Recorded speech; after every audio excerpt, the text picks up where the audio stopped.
side, the most significant event is the Khojalı massacre, which happened.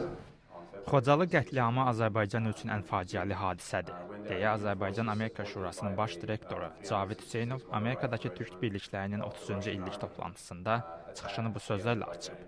Cənab Hüseynov Xocalı qətliamı və Dağlıq Qarabağ problemi barədə toplantı iştirakçılarına geniş məlumat verərək, bölgənin tarixi keçmişi, münaqişənin keçmiş Sovet dövrünün ilk qanlı hadisəsi olduğunu, Ermənistanın Azərbaycan torpaqlarını işğal etdiyi halda münaqişənin həlli üçün səylərin kifayət olmadığını deyib.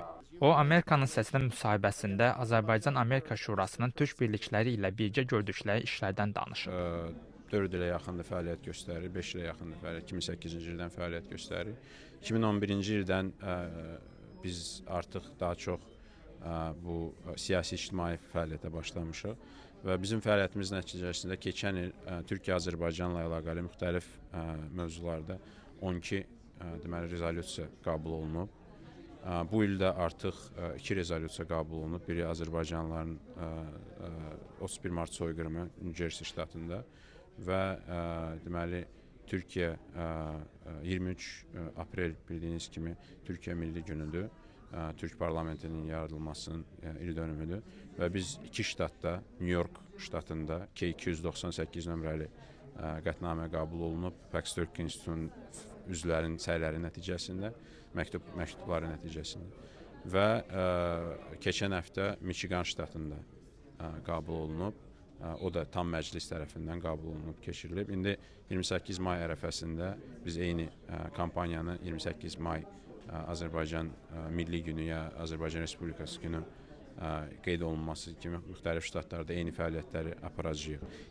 Konferansa Türk Respublikalarının nümayəndələri ilə yanaşı, Azərbaycandan millət vəkili Sabir Rüstəmxanlı da iştirak edib. Toplantıda həmçinin söz alan millət vəkili Sabir Rüstəmxanlı Türk Cümhuriyyətlərinə gedən yolun Türkiyədən keçdiyini və Türkiyənin dünyada rolunun artdığını, Azərbaycanın Amerikanın strateji müttəfiqi olduğunu vurğulayıb. Türk Respublikalarının iqtisadiyyatından danışan millət vəkili Xəzər hövzəsinin ehtiyatlarının Azərbaycandan Türkiyə vasitəsilə dünyaya daşındığını bildirib. Daha sonra Amerikanın Səsinə müsahibəsində Azərbaycanın Türkiyə, həmçinin Amerika ilə münasibətlərinin inkişafından danışan cənab Rüstəmxanlı, Dağlıq Qarabağ münaqişəsi kimi problemlərin hələ də həllini tapmadığını deyib. Bu gün 20 sənə keçib, Türkiyə-Amerika ilişkiləri xeyli inkişaf edib. Azərbaycan da bağımsız dövlət kimi, müstəqil dövlət kimi xeyli güclənib, inkişaf edib, dəyişilməz, tanınmaz dərəcədə bir sıra sahələrdə inkişaf edib və bu gün Azərbaycanın da Amerika ilə münasibətləri ayrı bir müstəvidədir artıq. Azərbaycan Amerikanın müttəfiqidir, strateji tərəfdaşıdır. Türkiyə ilə də təbii ki, Amerikanın münasibətləri inkişaf eləməkdədir. Amma bir çox sorunlar var ki, elə 20 il bundan əvvəl necə idisə o cürdə qalıb. Məsələn, Dağlıq Qarabağ o vaxtda Türkiyə ilə Türk dünyasının arasında bir belə bir o körpü kimi rolunu oynaya bilən Dağlıq Qarabağ bu gün də işğal altındadır.